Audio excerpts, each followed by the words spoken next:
Good morning. So I'm here about talking about getting lost. Okay, so my name is Joe. I'm a swineaholic. Thanks to Steve and Creative Mornings for hosting this. It's my first time here. This is beautiful space. Anyways, I'm here to talk about getting lost. I like getting lost sometimes. I like it because it gets me off autopilot mode. I live a pretty awesome but regular life. I married my soulmate, we have 2 boys, and we're pretty comfortable and happy.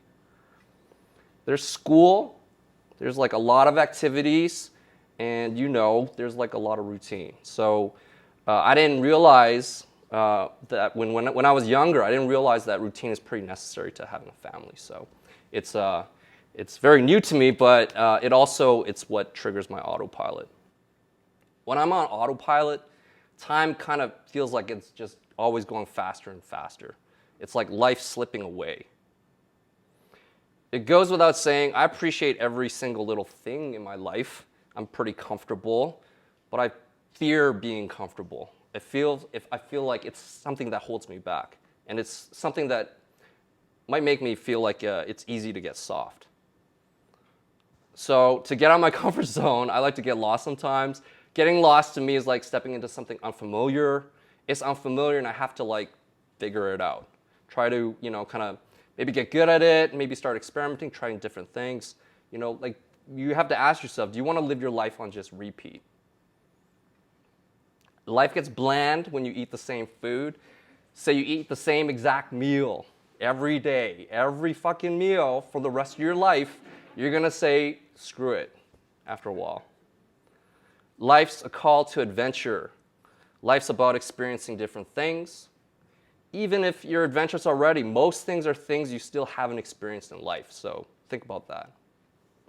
Sometimes I get lost with my family. We'll do like a road trip somewhere we've never been, experience the unfamiliar. It brings us all together, tightens our bond. You just get more aware of your surroundings. I think you wind up making more memories because you're just exploring and seeing things. It's easier these days because, with a smartphone, you don't really ever get lost. You're have a backup plan. Sometimes you will get lost for real. There's no app you can use as a backup, like signing up for this talk. Giving a talk on lost to Creative Mornings, let's do it. Try to sound interesting to a bunch of strangers. Truly getting lost is really uncomfortable. It was real uncomfortable at 5:33 a.m. last week trying to figure this out, and I still didn't know what I was going to say. But it's something that I forced myself to do to get out of my comfort zone. Get out of autopilot mode, and I hate it because it's stressing me out, but I got to figure it out. And it's a super painful process. Lost to me is a lot of different things. Obviously, you can get directionally lost, but to me, lost is more a state of mind, where you don't know what you're going to do and there's real pressure to figure it out. Personally, the worst has always been getting emotionally lost. For me, it was back in the 90s. I was in my last year of university, and at the time, the internet was just starting to percolate. I was always interested in computers and technology. And in 1998, I figured out how to make a website. I basically learned HTML by right-clicking, clicking on view source, and just figuring out what code to copy and kind of tweak. So I made a personal website with a lot of imagery from these 2 movies, Chungking Express and Fallen Angels. It's my favorite director, Wong Kar-wai.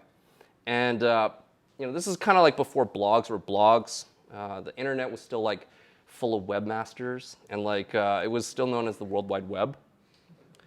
I put up a lot of my ultra and super awkward poetry. And randomly one day I get an email from someone, someone I don't know. And nowadays you probably just ignore it because you just get so much of it, you're whatever, it's a spam. But back in time, back in the 90s, this is who is this? So it's from some person named Nancy. And Nancy had a berkeley.edu address. She wrote that she was searching for Chungking Express and came across my website. She describes in very painful detail everything she thought about me after going through all my cringeworthy poems. So I write back, Nancy, who are you, Berkeley? What do you mean you think you know me? You don't know me. Who the fuck are you? So, and anyway, she replies, how'd you reply to me? I thought this was anonymous. This is my boss's account. Don't write back here. She goes on to apologize. She's like, my name's not Nancy. It's Christy. And I was just bored at work, okay? I don't think she realized she was still using her boss's account, but she proceeds to write a lot about herself and gives me her real email to reply to. So we start writing each other. Now keep in mind, Tinder started in 2012, which was 7 years ago. This was 21 years ago, okay? So someone here hasn't even been born yet. Okay, so not many people met people online, right, at the time. Everyone was just like a potential psycho. So not to be vain, but I straight up didn't know what she looked like, and she didn't know what I looked like because I didn't put up my photo. So we were literally strangers that just started writing each other online. Anyway, so emails got super long, okay, longer and longer with each one. And, we start exchanging postal addresses. We start sending each other letters and physical packages. She starts including photos, and so do I. It's next thing she's flying here. And she's flying to visit, and I start flying down. And it's just, we start talking every day. Turns into this thing, this full-on long-distance thing back in the 90s. And, it was exciting. So to make a very long story short, okay, because I'm not going to get into all that, but she graduated, she was returned to LA, where she's from, and I'm graduating too pretty soon, and I'm thinking about how I can move there. So I started applying to jobs, and the same website that, introduced me to this person helps me get a job as a web developer at this advertising agency in LA. I go down on a NAFTA visa, so it's from the free trade agreement before, and it was called the TN work visa, which was available to Canadians that had a job offer letter from an American employer. So the agency I work at, this place, has a partner who's the husband to one of the leads and friends. So this is the world that I'm stepping into. It really hits me I'm in another world. I hit the lottery. I found work in LA. I started a work visa, so I'm legal. I get my IRS social security number. I physically moved my entire life there and try to find a place to live. Happily ever after, right? Wrong. As soon as I arrive, a few weeks later, I get my ass dumped for this other dude, okay? And it's okay, well, here I am. And here I am lost in this place. It's the city of angels. It's so romantic, right? Lost in the city of angels. So I wasn't sure what I should do. And me, I'm pretty practical. I put in all this effort to get down, and dude, I'm already here. So what am I gonna do? Run back home, cry over spilt milk? So I'm gonna ride it out. But it sucked. It sucked for a while. My TV was my best friend, and I barely knew anyone. I only knew my ex's friends, and you know how that goes. And I was just straight up in a foreign country.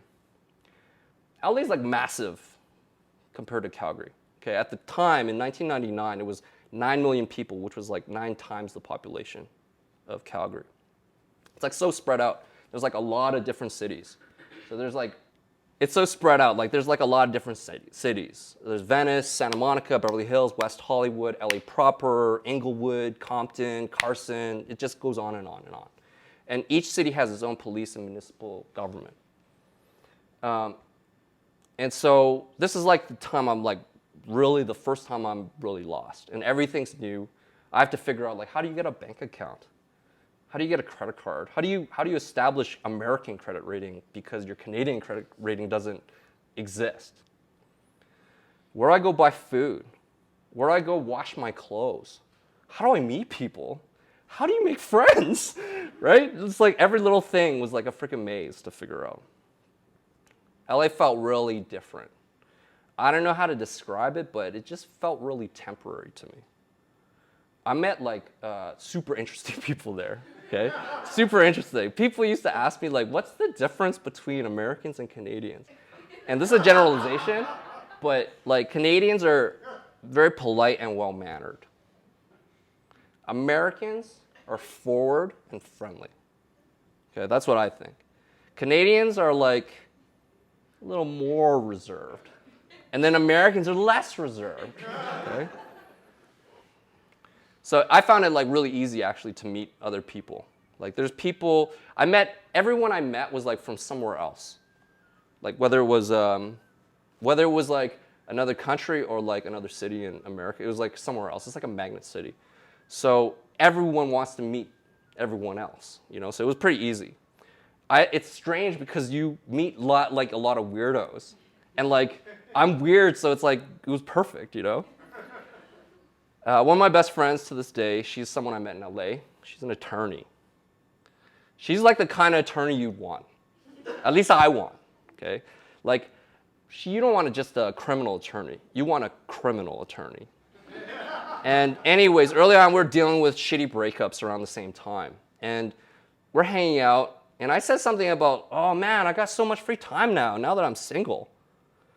And she's like, actually, you know, this is a really limited time in your life.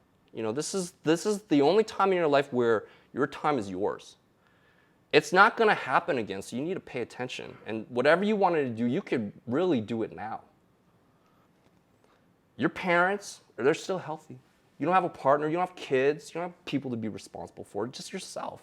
So whatever you want to do with your time, you got to do it right now, or else, you know, who else to blame? So that really, really stuck with me. Like, she's like this Buddha to me. And to this day, I remember that. Getting lost helped me learn like a lot about myself. Like I developed my self-confidence. I like started believing in myself. I wound up living in LA like close to 10 years. Around the end, LA started like losing its luster, because it was just like, imagine 9 times the people here. It's actually bigger right now, because I think it's like 16 times the amount of people. And it's just like, wow, I already feel like it's crowded coming back. And there, it's like just so much more. So traffic's like a real drag, and I felt like, you know, autopilot kind of creeping on. So I started doing like a lot of the same things, and I hit a plateau. I just wasn't progressing spiritually anymore. So I decided to leave and come back home. Recently, I was like listening to this podcast. I love podcasts. Everyone does. And I was listening to this guy with Joe Rogan. His guest was Christopher Ryan. And so he's describing the story of the Odyssey. And the Odyssey is where, you know, the person leaves home, goes out, gets lost in the world, has all these challenges and faces their fears, and then learns all this stuff and returns home with a knowledge gain.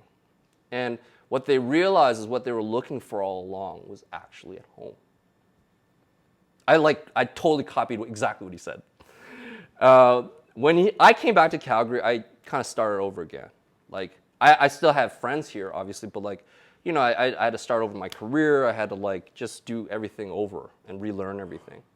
I was ready for something new, and you know, I was ready to meet someone like that was serious.